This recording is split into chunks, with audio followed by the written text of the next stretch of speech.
Здравствуйте, дорогие мои подписчики. У меня опять стала стучать подвеска довольно сильно. То есть было рычание, минус 30, 27, 30 градусов. Просто уже невозможно ездить. Даже вот так вот едешь, да, вот слышно, да, чувствуется. Еще более-менее. Вот, слушайте. Вообще, да? То есть у меня потекшая стоечка правая. Точно знаю, она может бить, но не так. Предполагаю, что этот сайлентблок правый, который ближе ко мне, потому что бьет именно примерно под педалями, где-то вот в этом районе. Но там у нас сайлентблок стоит. Я с Сергеем разговаривал, он говорит, вероятнее всего он там прислал мне видео, ставится от этих силомеры резиновые, вот их вот ставят, экспандер вроде называется. Вот эти штуки ставят туда, не меняя сайлентблоки. Это лучшее решение. Так как мне Фит-сервис позвонил, предложил бесплатную диагностику ходовой части, я думаю, что бы не съездить. Вот сегодня я еду в 4 часа, бесплатно посмотрят. Но я им скажу, что, возможно, там причина. Посмотрим, что они скажут. Стойки — это стойки, это не только стойка. То есть так, когда ты едешь по ровной дороге, стойка так не будет стучать, правильно? То есть это что-то еще. Это вот, если там резинку съела. Я сам не могу посмотреть, к сожалению, Фит-сервис, он такой, что он не пускает людей на территорию сервиса. Сидишь по мониторам, смотришь, что они делают.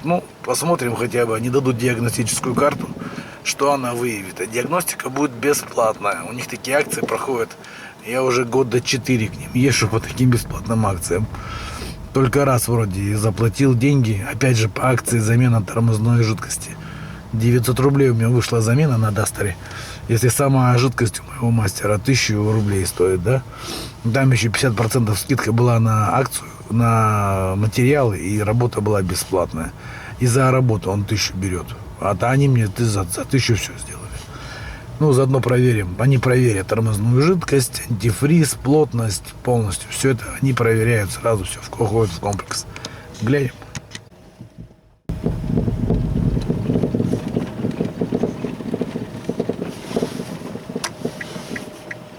Вот хороший был индикатор, да?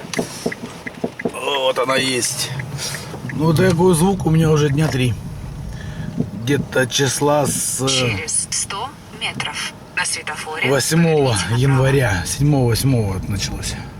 Забыл заснять. Вот, в принципе, еду сюда. Вот звуки мои.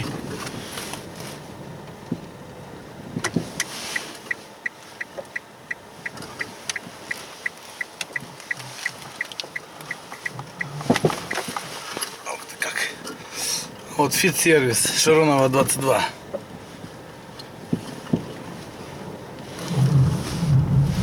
Вот сюда сейчас отдадим машинку, пусть посмотрят. Каждый рифовод согласен, я все что угодно сделать, лишь бы это было бесплатно. Ребята, я сегодня поехал. Мне сказали в Фит-сервисе, у тебя 100% на 90 стойки, пока их не поменяешь, смысла даже нет рыться.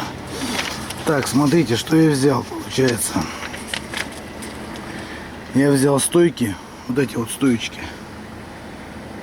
Каяба. 3200 за штуку. Нормальный ценник, что? Так, пыльники амортизаторов. Вот такие. Монро, 1236 рублей. Говорят, что они получше. Я вот отобрал универсальные наши. Что-то они мне вообще не понравились. Ерунда какая-то. Здесь хотя бы вставка такая мощная, массивная. Посмотрим, как эти походят. Потом опора стойки 1629 рублей. Дорого, блин. Но мы договорились. Они, в принципе, говорят, что обычно используются старые. Если резинки порваны, вот эти резинки, то их надо будет менять. Но мы договорились, я как блогер все-таки, что их можно будет вернуть до конца месяца, где-то дней 20 у меня есть. 2 недели обычно у них можно будет договориться. Договорились, что можно и недельки 3. Если что, если они мне не нужны будут, я их верну. Одна стоит 1629 рублей. Довольно дорого, конечно. Ну, менять так уже менять. И заодно взял втулки стабилизатора. За 566 рублей штучка.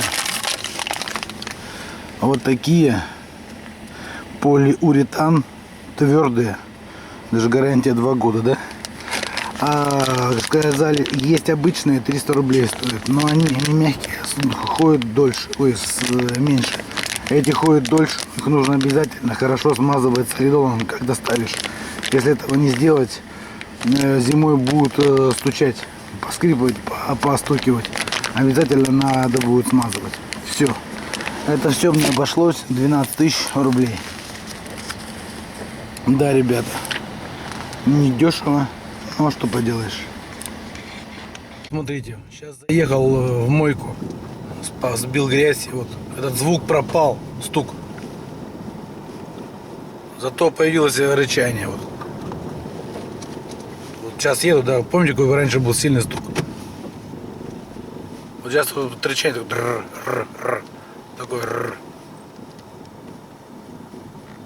вот рычит. А был такой сильный стук, вот я 3 или в 4 дня ездил с сильным стуком. После мойки вот опять появилось это рычание. До этого я 3 дня ездил, у меня это рычание было. Потом раз появился стук. Вот что за ерунда. Ну, купил в итоге все. Посмотрим. Сейчас еще нужно найти подшипники опорные. И там уже будет видно. Будем уже делать. Потом для сравнения послушайте. Минус 30. Опять этот стук вернулся. То есть в зависимости от температуры вот такой звук. То рычащий, то его нет, то сильные стуки. Но по всем признакам это все-таки стойка. Все куплено, подшипники, все. Сейчас надо еще экспандер найти. Ну, делать такой, лезть туда уже лезть. Уже втулки стабилизатора надо заменить. И заодно, где на сайлент-блоке многие ставят экспандеры. Я так вот посмотрел, Сергей мне скинул даже несколько видео. Очень интересный вариант. И даже сейчас брал запчасти. Ну так более-менее разговорились, как бы, ну, понимаете. Как бы и канал есть, и Лиф, интересная машина. И я говорю, что вот так вот делают продавцу. Но он не продается, больше как владелец этой фирмы. И говорит, покажи. Я ему показываю, что экспандеры ставят. Он такой, о, теперь я понял, почему у нас сайлент-блоки не покупают. Да, говорит, оригинальные не найти, если есть, то очень дорого. Ставятся Тайвань, Китай, они ходят, работа очень дорогая по их замене, а ходят они недолго. Вот поэтому, надеюсь, решение с экспандером себя оправдает. Сейчас надо еще их найти, где они, сколько они стоят. На 40 килограмм.